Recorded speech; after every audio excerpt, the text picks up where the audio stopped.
ট্রেনের মধ্যে খুন হলেন তবলার শিক্ষক। মঙ্গলবার সকালে কাটিহার এক্সপ্রেস হাওড়া আসার পর প্রতিবন্ধী কামরার বাং থেকে তার দেহ উদ্ধার হয়। বুকে ও পেটে 3 জায়গায় ছুরির আঘাত থাকায় পুলিশ নিশ্চিত হয় তাকে খুন করা হয়েছে।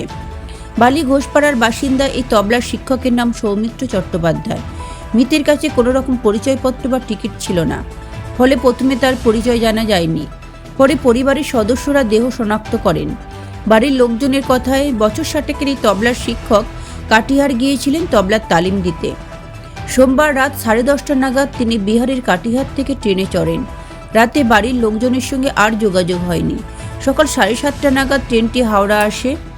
প্রতিবন্ধী কামরার বাঙ্কে তার দেহটি পড়েছিল, সেখান থেকে উদ্ধার হয় দেহটি।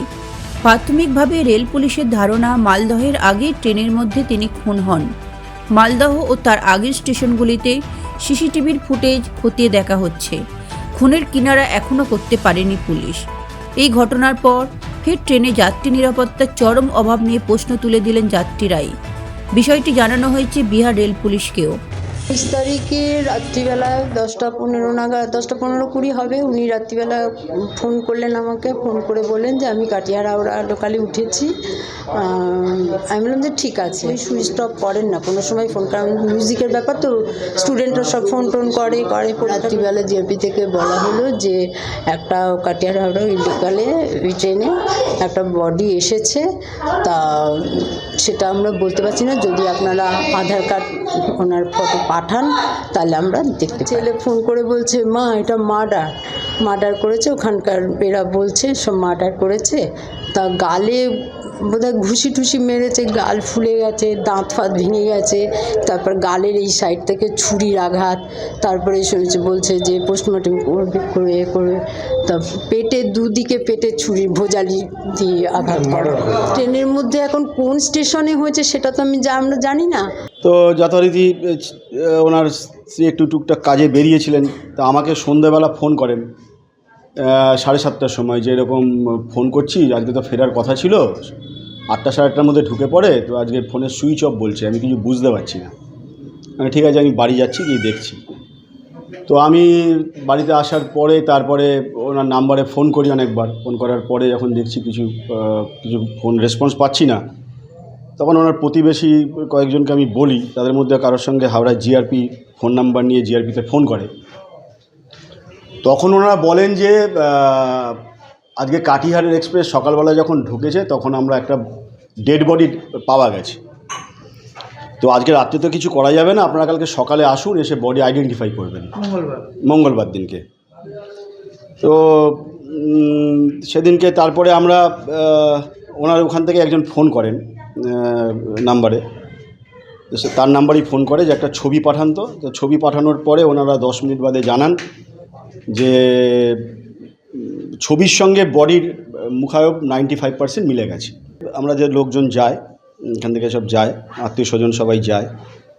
তো গিয়ে বডিটা ওনারা যখন দেখান তখন দেখে ওনারা বলেন যে এ তো মার্ডার, কারণ মুখের মধ্যে রক্তের দাগ, দাঁতটা ভাঙা এবং পেটে 2-3 জায়গায় ভোজালির কোপও রয়েছে।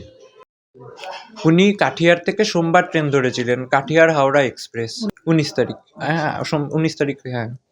তারপরে উনি ট্রেনে উঠে 10:15 নাগাদ মাকে ফোন করেছিল ট্রেনে, যে এরকম আমি ট্রেনে উঠে গেছি, বসে গেছি, ট্রেন হয়তো ছাড়বে 10-15 মিনিটের মধ্যে। এবার পরের দিন সকালবেলা 8টার মধ্যেই পৌঁছে যায়। তো এইটুকু কথা মায়ের সাথে হয়েছে। কাঠিয়ারে তার আগে কার একটা বাড়িতে নেমন্তন্ন ছিল, কোন স্টুডেন্ট বা কিছু হবে, ডিটেলস অত জানি না। তো নেমন্তন্ন খেয়ে উনি ট্রেনে উঠেছেন, ঠিক আছে, উঠে মাকে ফোন করেছে। এবার পরের দিন যখন দেখছি আমরা 9টা, 9:30, 10টা বেজে গেছে। হ্যাঁ, প্রত্যেকবার উনি যখন ফেরেন 7টা 8টা বাজেই না, 7টা থেকে 7:30টার মধ্যেই উনি ঘরে ঢুকে যান। কিন্তু যখন দেখছি 9টা, 9:30, 10টা বেজে গেছে, তখনও ঢোকেনি ঘরে, তখন মা ফোন করা শুরু করে, আমিও ফোন করা শুরু করি। দেখছি যে ফোন সুইচ অফ আসছে। এবারে আমরা হয়তো ভেবেছি ফোন টোন হারিয়ে গেছে বা চুরি টুরি হয়ে গেছে, ওই জন্য হয়তো কোনো মানে রেল পুলিশের কাছে হয়তো কমপ্লেন লেখাতে গেছে বা কিছু, ওইসব প্রসেসিংয়ে হয়তো দেরি হচ্ছে, হয়তো 12টা 1টা 2টোর মধ্যে হয়তো বাড়ি চলে আসবে।